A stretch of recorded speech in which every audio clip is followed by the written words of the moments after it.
Now, covering election 2016, Republicans rally and try to put their best foot forward in the campaign for president. Donald Trump's fingerprints are already evident on the opening day of the GOP convention in Cleveland. The main event tonight will be a speech by the candidate's wife. News 4 Jack's political reporter Kent Justice is joining us live from Cleveland, where he's been sampling opinion in the Florida delegation about supporting the nominee. Kent?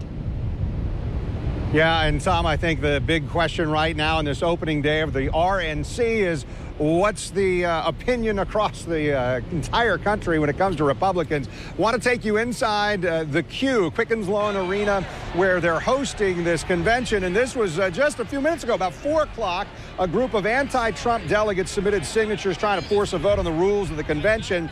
And then there were protests. Basically, they wouldn't take a voice vote of these rules, and all of this kind of chaos erupted. Eventually, they did go back, take a second voice vote, and they moved on. But I'll tell you what, it's providing some of the interest that people thought they would have in what happens at this Republican National Convention. So today, I met with a crowd of Floridians looking to me like they've made their peace with this outsider as a nominee. But the red, white, and blue inside the convention hall definitely has a Trump tint to it.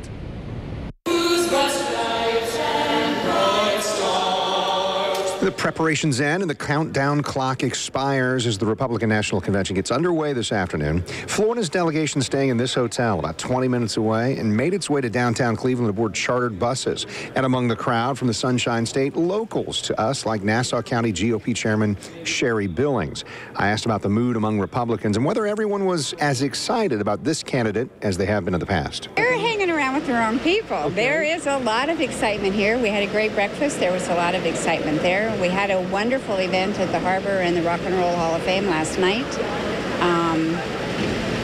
I think it's starting off very smoothly. Billings and other Florida Republicans say that they've worked through the narrowing of candidates, and she points to the process as the reason she and others can now fully back Donald Trump.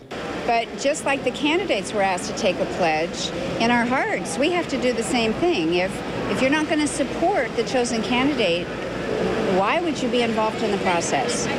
So when push comes to shove, he's our candidate. And you have to come to terms with that. Billings and the other delegates are coming to terms with the heightened security as well. Even boarding the bus at the hotel meant law enforcement screening passengers. A reminder about one of the key issues during this convention. It's really unfortunate that we've come to that in this country, but when we look at what's happening everywhere, and everyone seems to be under attack, and we have to figure out how to stop that.